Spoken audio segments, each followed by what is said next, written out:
Thank you, and thanks for having me today. The title, An Open Door May Tempt a Saint, examining situational and individual determinants of privacy-invading behavior. That's a collaboration of CISPA, Helmholtz Institute for Information Security, and Saarland University. And what do we mean when we talk about privacy-invading behavior? We mean various different kind of behavior, from harmful behaviors such as observing others while they type in information at the ATM, to shoulder-serving behavior, so observing others in their interaction with their mobile devices, to things like sending the email to a wrong person, and this wrong person just clicks on attachments and reads the email. In the research, there's most research on deliberate attacks with harmful intentions. So how do we prevent those harmful attacks? But a lot of privacy-invading behavior also seems to happen without any kind of harmful intentions. So privacy-invading behavior without harmful intentions, but still this may involve harmful consequences. For the ones who are being invaded, for the invadees, it may lead to anger, it may lead to private information becoming public. For the invaders themselves, it may involve things like shame, guilt, or even social conflicts when other people realize that you have been investing in privacy-invading behavior. So we wanted to understand what makes privacy-invading behavior more or less likely. So we thought about what could be the determinants of privacy-invading behavior. And we thought about situational and individual characteristics as determinants. For situational characteristics, we thought about one that is pretty obvious. It is the effort to engage in privacy-invading behavior. So if it requires more effort to engage in such behavior, it should become less likely. So the hypothesis we had here is that participants will show more privacy-invading behavior when accessing private information requires less compared to more effort. And regarding individual characteristics, we imagined that some people with certain personality characteristics, for instance, will be more likely than others to engage in privacy-invading behavior. So we measured a range of different personality, of different individual characteristics, such as the Big Five personality characteristics, such as privacy concerns, but also such as individual characteristics that align with possible motivations behind privacy-invading behavior. So things like social curiosity. There, the research question, pretty open, was do any of those individual characteristics determine privacy-invading behavior? And then we asked ourselves also whether people would admit engaging in such behavior.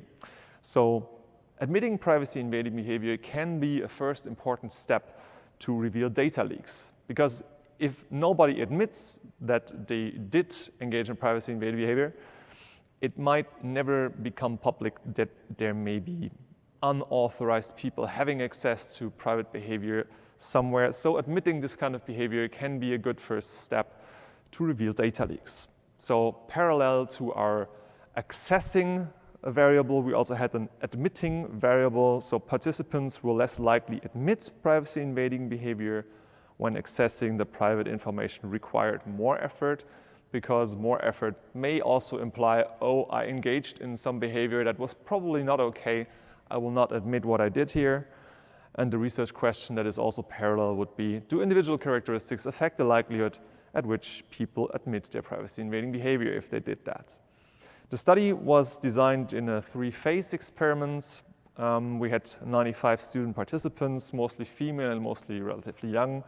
And until the 3rd phase, we still had 81 participants that took part. In phase 1, we had a laboratory setup. In this setup, we invited participants to the lab, and we conducted an interview with them, just like a simulated job interview with some private questions. And we told participants that we will record that interview and we will send them their interview recordings together with a text analyzing some information from this interview. We will send this on the next day via email. This part of the experiment was just to introduce people to a context where there will be private information generated.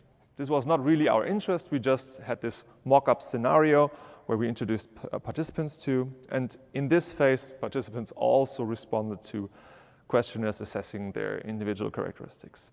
What is really interesting, or what we were really interested in, happened in phase 2, because there participants received an email that was for a supposedly other participant. And this email included a link to a text file and a link to a video file of the private information of this other person that was supposedly another participant that took part in the study. So this simulated, oh, we sent the email to a wrong person. And then we had an experimental manipulation in this email. Either people could just click on the link and access the private information, or the people had to guess a password from the email, which was pretty easy to guess because it was just the name of the other participant. And then we automatically captured what participants did. Did they click on the link? Did they enter the password? How long did they interact with the respective files? And in the last phase, we debriefed participants. So participants were first informed that some emails were supposedly sent to wrong participants, and we asked them to whether they accessed those private information, whether they accessed the text, whether they accessed the video. And in the end of that phase, we also debriefed participants about the actual goals of this study, about whether their data was safe. We never really captured or recorded their interviews. And here are now the results. First, just descriptively, how many people really clicked on those things and interacted with those information. In the no password condition, we had about 80% in the text and in the video group who interacted, who accessed those private information. In the group with a password, we had still 40% of people who interacted with those private information. And regarding admittance rates, we see 72% in the text condition, no password, 27% in the video, and in the with password condition, about 40% of those who accessed those files also admitted doing so. This just descriptively. Now we examined this with some statistical tests to see whether those differences are significant. And we found that participants in the password condition were less likely to access the files. Okay, that supports hypothesis 1. The type of information, so whether it was a text or a video, did not affect whether people clicked on that, so it was equally likely to click on a text or a video. And the individual characteristics did not really predict whether people accessed those private information files. So there was no difference between people with different individual characteristics in accessing the respective information. Regarding admitting privacy-invading behavior, there was no effect of the password condition, so it didn't matter whether it was more or less effort required to whether then people admitted their behavior, but there was an effect of the type of information. So admitting the behavior was less likely for video files, and also certain individual characteristics affected the likelihood of whether people admitted their behavior. Extroversion and online exhibitionism made it more likely that people admitted their behavior, whereas the dark personality facet, Machiavellianism, made it less likely that people admitted that, doing so. So as a summary, a majority of our participants really engaged in privacy-invading behavior. So 66% overall clicked on the text and engaged with the text, 57% for the video, and hypothesis 1 was then supported that engaging in privacy-invading behavior was indeed affected by the situational characteristic. When there was effortless access possible, people were more likely to show this behavior. An alternative explanation here would be the password protection made this somehow seem more private, the information, and people were less likely then to click on the information. But the response to research question 1 was that there was no effect of individual characteristics on really accessing the information. Admitting privacy-invading behavior was less likely for the video file, maybe because people assigned certain value and a higher value to the video file instead of the text file. And hypothesis 2 was not supported. There was no effect of the password protection on admitting the privacy-invading behavior, whereas admitting privacy-invading behavior was really affected by certain individual characteristics. So some people were more likely than others to admit their behavior. Limitations here, we only had student participants, and it was a very specific kind of privacy-invading behavior. Plus, it was restricted to online behavior, so people were sitting at home, feeling anonymous. That's probably something different than being in public and engaging in shoulder surfing.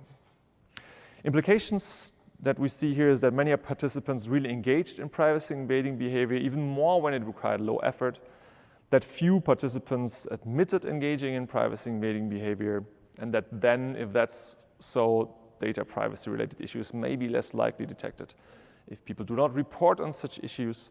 And even flawed privacy protection measures, such an easy-to-guess password, can decrease the temptation to engage in privacy-invading behavior. Thank you for your attention, and I'm happy to take any questions.